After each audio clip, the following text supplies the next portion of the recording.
Hello and welcome to the situation report number 4 to the Ukraine-Russia war. In this episode, we are going to talk about the second amphibic invasion close to the nuclear power plant of Zaporizhzhia and about the big topic, of course, the Kherson-Offensive. Today is the 5th of September 2022 and it is 2207 in Panama, so UTC -5.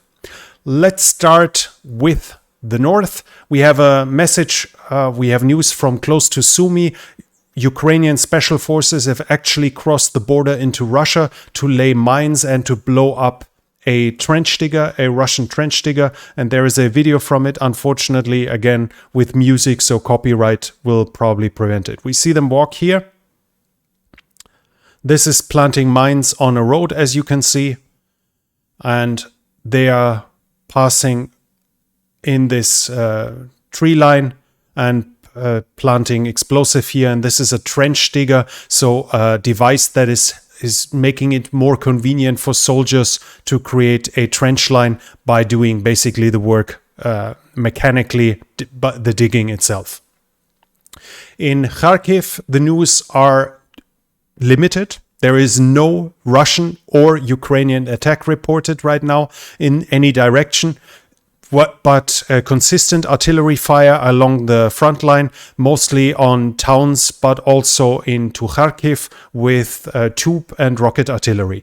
The Russian side reports significant Ukrainian artillery activity, though, on the line further south here. So it is unclear yet why this is a special report. And there was also the report of a big explosion, likely an ammunition depot. So there might be the option of some further Ukrainian activity there coming soon.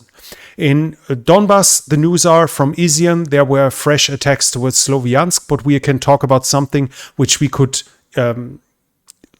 unprofessionally call on-off attacks. So basically they attack one day, then they don't attack the next day, then they attack again. The only logical explanation for this behavior is that they try to fix the Ukrainian forces in place. The attacks don't show the intensity that would be suspected for a real intention to advance. It's more to keep the Ukrainians off balance and to make sure the forces here can't redeploy to another position to act as reserves there or maybe to help offensives there. In Siversk, we have similar news. Officially, from the Ukrainian side, we didn't have any news about Russian attacks, but the Russian side said LNR troops, so from the so-called Luhansk People's Republic, were advancing towards Siversk, and we see them here. That should have been a T-72B3. That's probably a BTR-82, so a wheeled infantry fighting vehicle, and some armored cars that are supposedly going in the direction of Siversk. Here again, it seems like most of the attacks don't show the force and the strength to actually advance. It seems to be more likely as well to aimed at fixing the Ukrainian troops in place, especially here, so they don't deploy further south, just to keep the Ukrainians off balance. The Ukrainian side, on the other hand, has gone to the offensive actually between those two important cornerstones of the Russian offensive. The Ukrainians have actively crossed the Siversky Donetsk and have liberated Ozerne. The pro-Russian Telegram channels have confirmed that so far, obviously claiming the Ukrainians just went over the river to plant their flag and then they ran as fast as they could.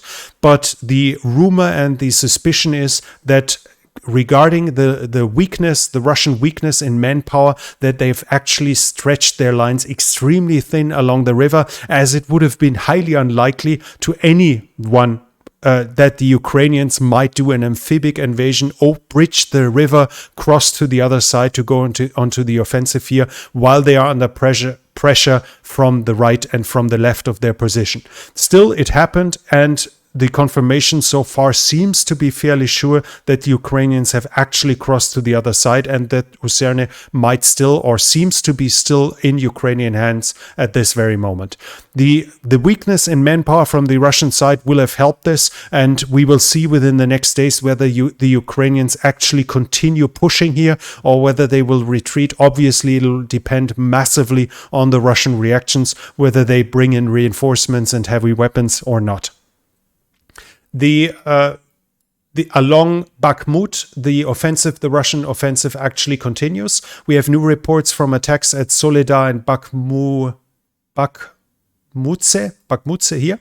Here is Bakhmut and here is Bakhmutse. As I've said in the past, status reports, situation reports, Soledar is of high importance as it is the gate basically to those two roads which go behind the Ukrainian front line and are thus perfect lines of communication, both to resupply in equipment but also to reinforce. And of course, reserves that are stationed here can easily move north and south really quickly to act on Russian attacks. Self-propelled artillery can just move along the front, stay mobile and shell everything. Whereas if the Ukrainians should lose those two roads, the mobility across them, they might be soon forced to pull back their lines closer to Sloviansk and Kramatorsk. So that explains the Russian focus on Soledar, as this gives them a chance to weaken the front line further north. This will not automatically mean a collapse. As we can see, there are 3 different roads, and with their recent advance at Uzerne, this road seems to be a little more secure, but it will weaken the Ukrainian ability to reinforce and redeploy along that line. In the south, there have been Russian attacks along at the towns of Vasela Dolina. That's here. I don't know why it jumps forward. That's here. On Zaporizhzhia and on what the hell? Okay. I guess I'm not going to push now. On Zaporizhzhia and on Kodema, now the Russian claim Wagner is controlling the majority of Kodema, which on the other hand would also mean that the Ukrainians still haven't lost it completely, that it's still contested. Along Donetsk, there have been new attacks west towards the town of Avdiivka. Avdiivka is here, Donetsk is here.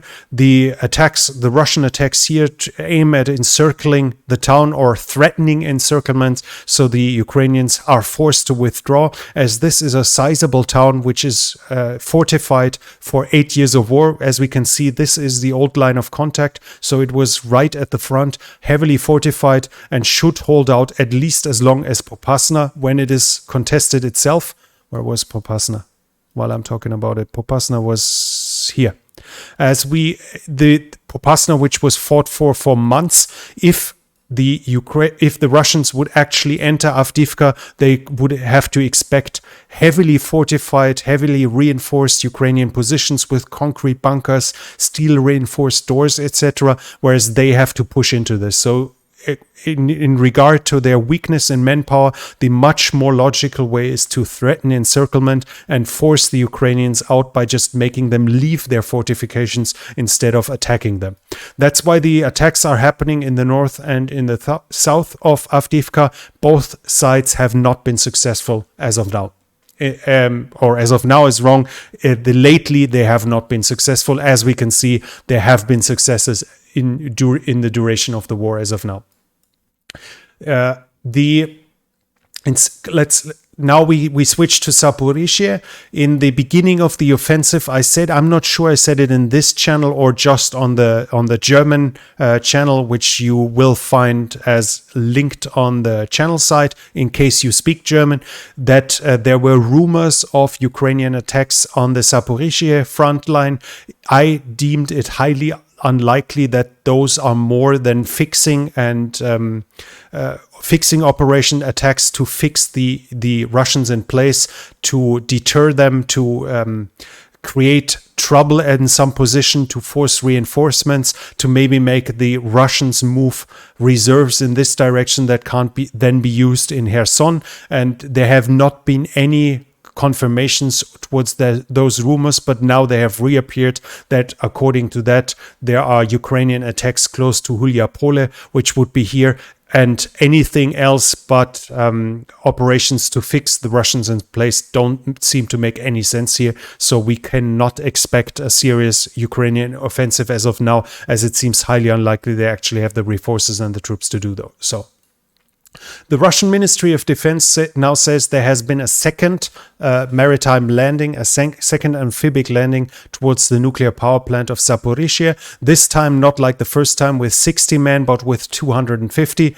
The story, though, is rather interesting because while there are videos now, the videos don't prove really much. We see one video which, according to Ryber, one of the most biggest pro-Russian Telegram channels, is not even taken on this side of the reservoir of the Dnieper, but close to Nikopol. We see two people floating in there. I can't show those to you in this channel. So if you search for it, you will probably find them. You see two bodies floating. That's all that is shown. That's supposedly the proof for the second invasion. And for the first, there's a video of 5 corpses lying on the floor.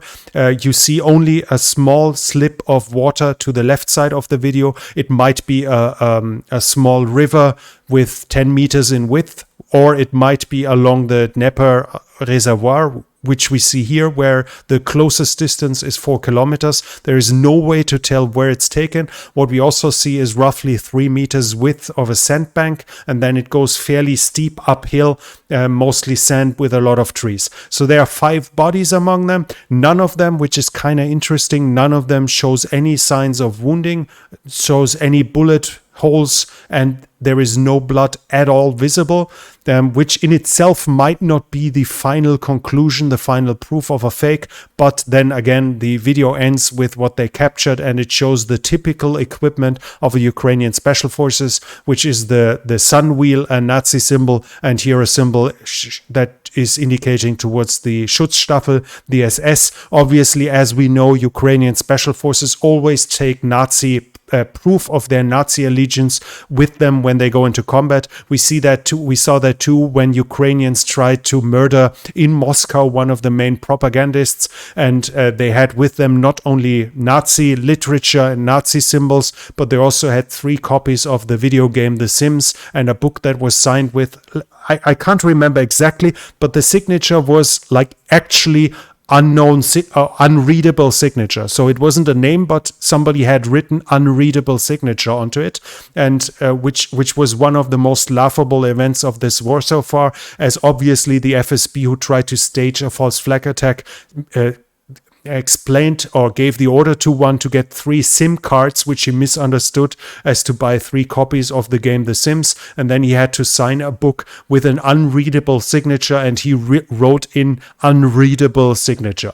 And this stinks like it. $100 bills, a number of them, where there is no reason why that would be the regular equipment of Ukrainian commandos crossing the river, let alone that it wouldn't make any sense at all, this amphibic operation, regarding the likely losses and the complete lack of reinforcements. There is no goal where to go. The only thing, if I want to do the advocatus diaboli, if I want to argue the Russian side, the only reason I could find in the dollars that maybe those special forces were actually just 5 and they were meant to infiltrate backwards and use that money to bribe, to reward people helping them or something like this. That's the only reason, but 60, let alone 250 men that are supposedly doing amphibic invasions seems like absolutely ludicrous. And we have the Gray Zone channel, which is Wagner mercenaries from the Russian side. They are confirming it. They are saying there was no landing, and the other channels shouldn't write that. You can pause the video right now to read it yourself. On the other hand, the pro-Russian Ryber is actually making high-quality video infographics to explain why this actually happened. Like, those barges are on satellite pictures. that are on the Ukrainian held side, and now one of them supposedly is on the Russian side, because of course amphibic invasions you do with barges that are this tall, that are red and easily visible and surely extremely slow. And here was the picture of one of the floating bodies, which I had to cut out for the video. So they insist on this happening, but as we can see, even without trying to take a side, one side is giving explanations that are extremely weird in this context. That's not all, though, what the Russians say. They say they shot down several drones 1.5 kilometers away from the nuclear power plant, which is here, and they fell into the river, and they claim they took them out with electronic warfare equipment.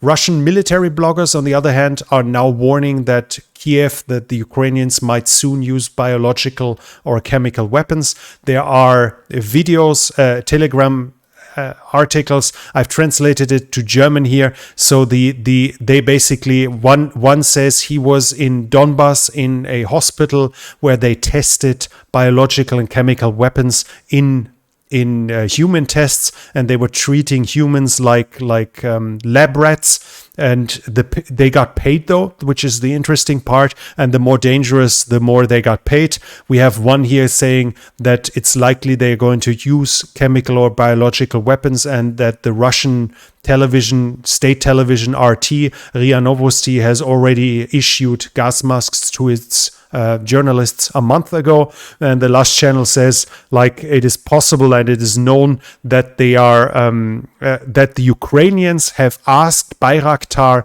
the producer of the Bayraktar TB2, to modify the drones so they can deploy biological, that they can spray biological and chemical weapons while flying. And that it's highly likely or quite possible that Kiev is using this. All of this is intended to show that Ukraine is completely untrustworthy and highly dangerous, and obviously to undermine Western support for Ukraine.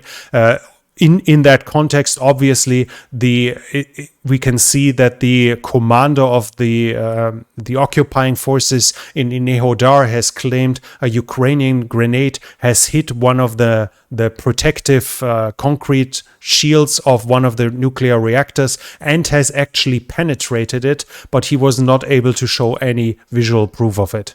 On the other hand, there is visual proof now that Russian troops have again used the nuclear power plant to launch rockets, probably BM-21 Grad multiple launch rocket systems that were used, and from the Ukrainian side it was visible on a video which you can see here.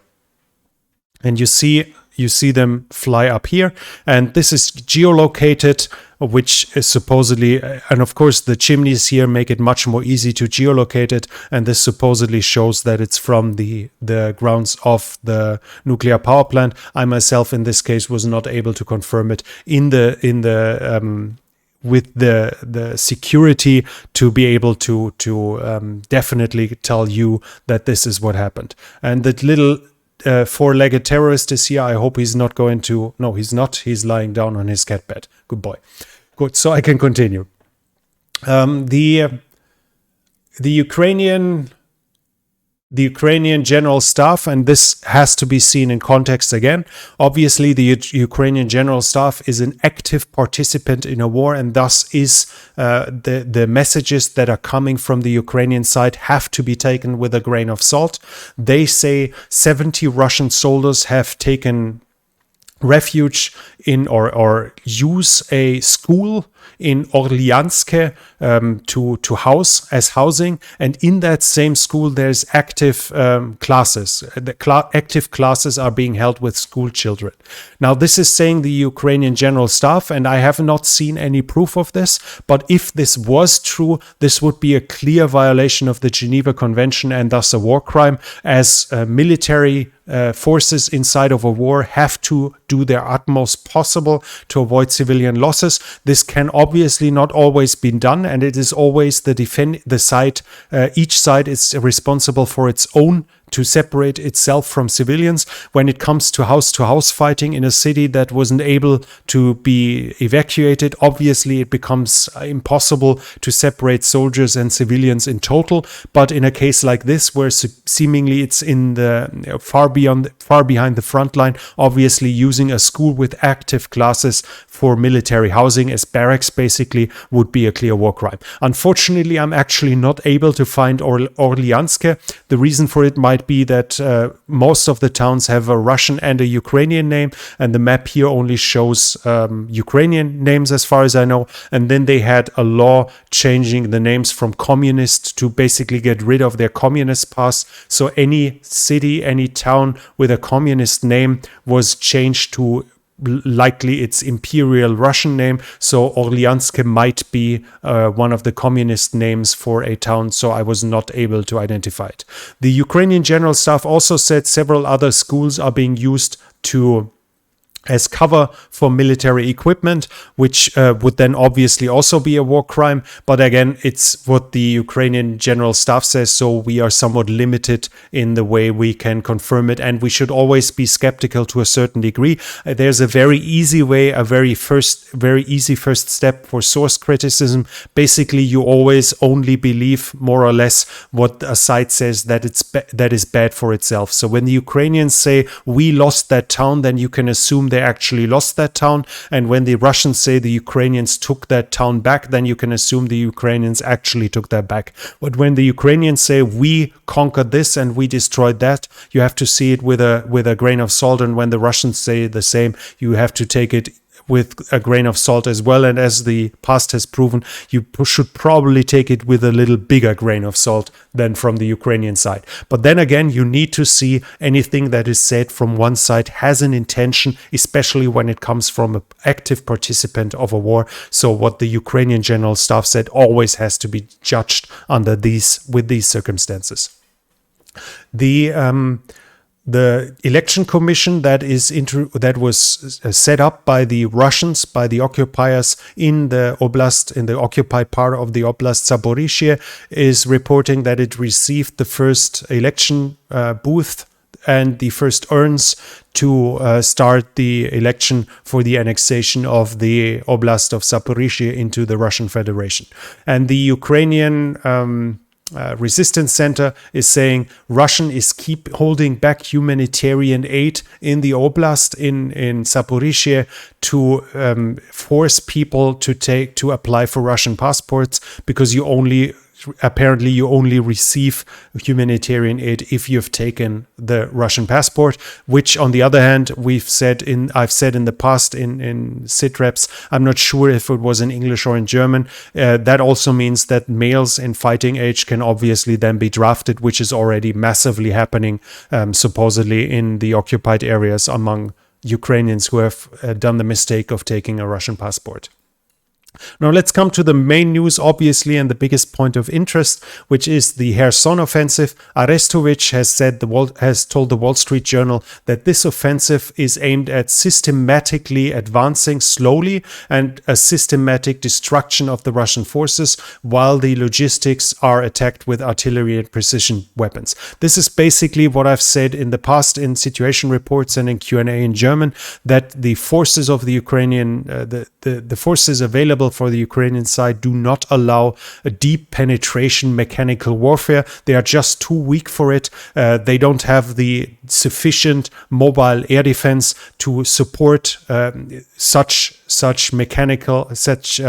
advances of combined arms. So the most likely thing we will see is slow advances, reconnaissance, heavy artillery, precision strikes, maybe some flanking maneuvers, but slowly stepping forward. Because while the manpower on the Ukrainian side should be on their favor, they can only use them for massive advances if they are switching to human wave attacks, which they obviously want to avoid casualties. The Ukrainians now said that on the 3rd of September alone, they did 22 air attacks and 400 artillery attacks. Just to give you some names of the volume of the Ukrainian Air Force, which is still available, because those 22 air attacks were supported by 40 additional combat missions, and they say the Ukrainians claim they have hit several command posts, several pontoon ferries, among them one in Berislav, which is actually in the reservoir here. So that's the first time I hear about ferry activity here as well. And they've hit, obviously, they say they've hit even more ammo dumps. By now, the Bayraktar is also back in action. The Russian side claims at least 2 Bayraktar TB2 are ravaging the Russians along the front line, likely because of the use of American-supplied HARM missiles, high-speed anti-radiation missiles, which were changed in a way, or which were adapted. Adapted was the word I'm looking for. I'm sorry. It's not my first language. So HARMs were adapted for the Ukrainian MiG-29, which can use them supposedly at a distance of roughly 150 kilometers. That should be 100 miles more or less.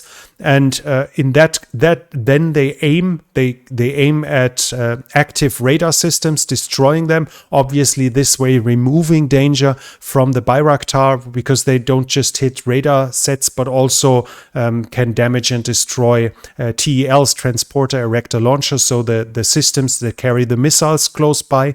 And as this is threatening the Russian air defense, it's either degrading them or it forces the Russian air defense system operators to turn off their systems so they are not targeted. And this obviously, either way, this is classic suppression of enemy air defenses, SEAT, which then allows the TB2 to finally act again. And we've already seen the results of the TB2 hitting Russian air defense system, which apparently either were turned off or where the TB2 managed to get into the dead angle for the radar system, which simply can't aim 90 degrees vertically up, but always in a certain angle. So when it slips in the vertical in the dead angle above the system, it can defeat them, and the cameras actually even show that it seems to be circling right above the systems.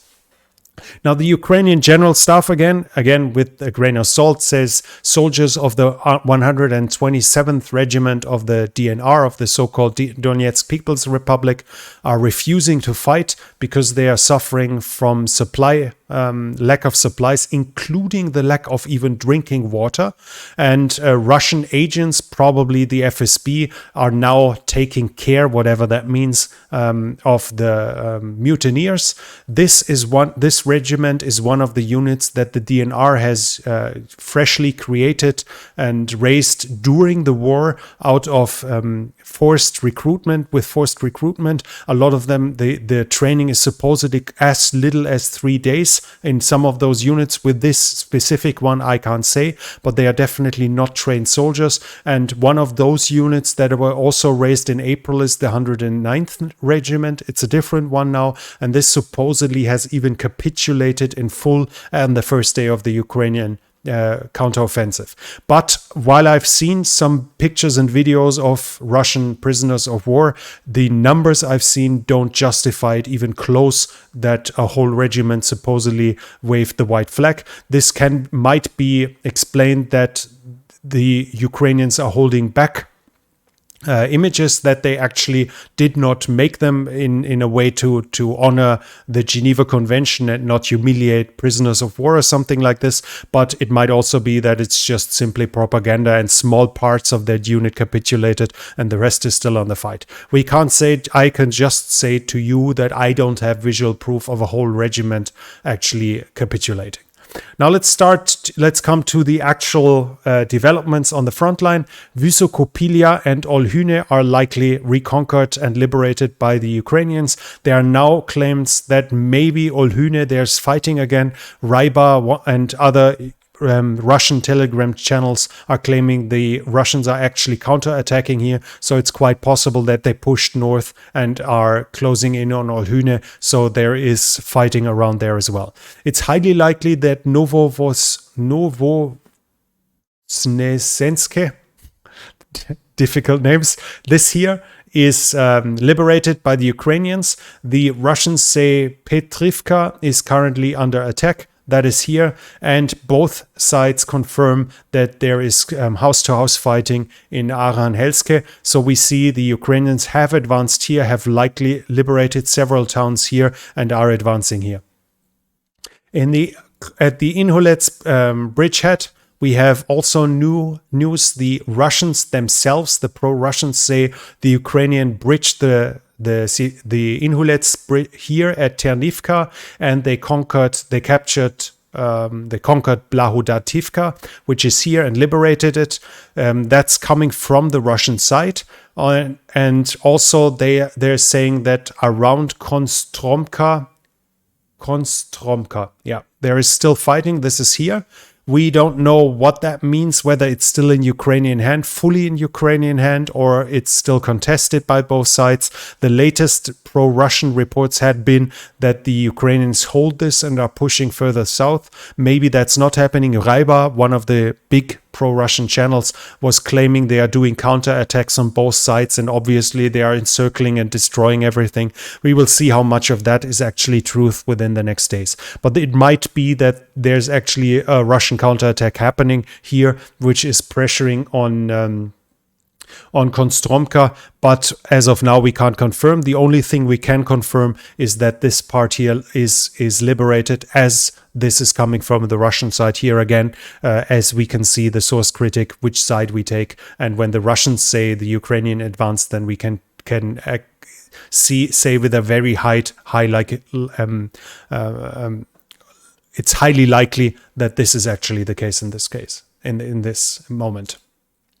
In the south, we have Ukrainian advances likely until Myrolyubivka, which is here.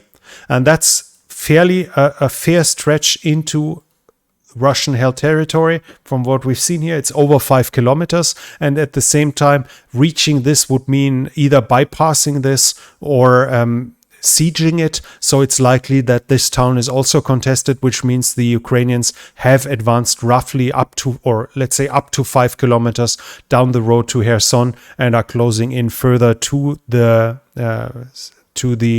outskirts of Kherson, and are now more or less 15 kilometers away from the international airport.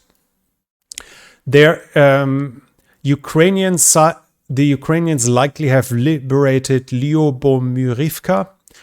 This is here because Russian sources, they say they have withdrawn from it, which means, again, this is what we can assume, that the Ukrainians now hold it under control. The Russians say they defeated Ukrainian attacks on Blahudatne, which is here. I don't have any Ukrainian claims that they attacked in this way, but we need to see that a lot of this is still being held under the rugs by the Ukrainian side. There's occasionally some claim, and then there are some social media picture, like the raising of a flag in Vysokopilia, but officially there's very little information about successes, so there might have been attacks that the Russians defeated, or there might have not been attacks, but it seems likely that Blahudatne is still in Russian control. Another news is that the Ukrainian have at least reached Oleksandrivka, which is here in the south along the Dnieper estuary, and it's either already contested or they have at least have reached the outskirts, or the end of the town.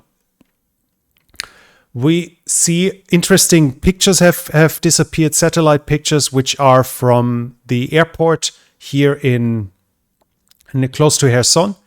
We can see it here, and you can see, I think the English word for it is parapet, so dugouts meant for single equipment. Obviously, the goal for it is if a missile strikes this one, then this is not harmed, as there are thick earth mounts between both of them, and it shows the heavy fortifications the Russians have done all over the airport. Here we see we see vehicles in it, likely artillery. Here it seems to be APCs that are here, and various here along the runway. We have more dugouts, and what is interesting is what we see on the top here. Those are actually, I have the picture enhanced here. Those are double biplanes. I wanted to say double-decker, which would have been a false friend from German. Biplanes, those are AN2, Antonov 2s, which are interesting. Those are like the workhorse of the Soviet Union after World War II, introduced fairly soon after World War II, still spread, I think, at least in the hundreds, if not in the thousands around the world. A very reliable plane. As far as I know, the North Koreans have several hundred of them still in service. And this is actually the plane that the Azerbaijanis used in the Second Nagorno-Karabakh War to turn into drones to fly over the front line to force the Armenians to activate the air defense. As of course those planes could carry bombs. They could be modified into kamikaze drones, into weapons, or they could carry paratroopers, for which they are also meant and used for. And this means the Armenians activated the air defenses, they activated their radar systems to shoot down ancient planes, obsolete planes that were jerry-rigged to be controlled remotely, and this showed their positions, which were then attacked by TB2s, which took out the Armenian air defense within the first hours. The Ukrainian General Staff now says that there were new S-300 hits on Mykolaiv, and that the Russians use obsolete S-300s in ground-to-ground missions. This is actually what was suggested on the German in the German situation reports a while ago, when the first reports came of ground-to-ground use of S-300, as it seems a illogical way to use a sophisticated rocket with a fairly small warhead against ground targets, unless those rockets you have too many to be useful and they are fairly useless and obsolete. And the Ukrainian General Staff said exactly that. Now they use them because they run low on precision, on guided weapons, and Russia still has thousands of obsolete S-300, which they can only really use against ground targets, as they aren't really useful against air targets anymore. That would also mean they have thousands still to use that way, and that would show us some way how the Russians run out of precision munition has to be judged. Some of you might remember in the first weeks of the war, maybe 4 to 6 weeks into the war, there were the first reports that of some missiles they already used up 90%, and in total they are at 50 or 60% used up. Now recently the Ukrainians said they still have 45% left. Now we are hearing about thousands of additional missiles. So it's likely that any of those numbers that we hear are just judging the missiles and that are currently active in service, and ignore those that might still be in depots. And then the Russians just open another depot from the Cold War, and there are thousands of additional missiles to be shot at, even though they might be anti-ship missiles from the 60s or 70s that are meant to be used with nuclear warheads and are now being used with conventionals. So they completely lack the necessary accuracy to hit anything but a city. After when you read the comment sections for this war and for the Ukrainian offensive, you will read that the Ukrainians are basically being crushed and that they suffered horrendous losses. And today, for instance, we could learn that from probably the most prominent and the biggest English-speaking Russian propaganda channel on Telegram, Intelslava Z, obviously Z in reference to the sign of the war. And they say the Ukrainians lost the first 2 waves got completely destroyed, and they explained to us the first wave was 5,000 people and the second wave was 10,000 people. So now we have numbers of how many people the Ukrainians lost according to the Russians, and now we hear, after the Russians claimed that on the 29th of August they already claimed victory and said the attacking Ukrainians were completely destroyed. They are now saying the Ukrainians don't achieve any advances, are suffering horrendous losses, and that their soldiers are deserting in masses. The Russian air defense is also destroying masses of Ukrainian rockets, airplanes, and guided grenades. The Ukrainian governor of the oblast is saying the Russians are in Kherson, are now walking house to house and force people to sign papers to apply for the Russian citizenship. From Crimea, we have one news that the Russian air defense supposedly has shot down another drone over the Zaporizhzhia bay in Sevastopol. I think that should be the bay here where the harbor is, on the night from the 3rd to the 4th of September. The Ukrainian General Staff is saying that the Russian government is now asking government-owned companies to recruit volunteers for the war, and the Russian train service alone is supposed to recruit 10,000 of its staff to fight in the war. And we are talking here, we need to be aware that we are talking here about civilians without military training. 10,000 of those are supposedly have to be recruited to fight in the war. Wagner, the mercenary group, has recruited 1,000 criminals by now out of prisons, and they are being used in separate units. And the Russian Insider is reporting that one of those criminals out of the organized crime, who was 25 years in prison, who was being sentenced to 25 years in prison after 5 murders, has now received high posthumous rewards from Russia and the so-called People's Republic. There's also saying that houses for the homeless in St. Petersburg are now spreading recruitment flyers to recruit within the homeless, and there's even claims that in insane asylums they are starting to recruit now, while they advise the patients how to respond so they are being judged reliable for military service. Those are obviously rumors where I don't see any proof yet, whereas the criminals inside of Wagner, that is proven to a degree now that we can accept this as a fact. But we can't, as of now, whether the homeless and the insane are actually being recruited. As of now, I can't confirm. A Russian, and that's the last news for today, a Russian court has now taken away the media license for Novaya Gazeta, which was like the last really relevant newspaper in Russia that was independent. That was the newspaper of Anna Politkovskaya.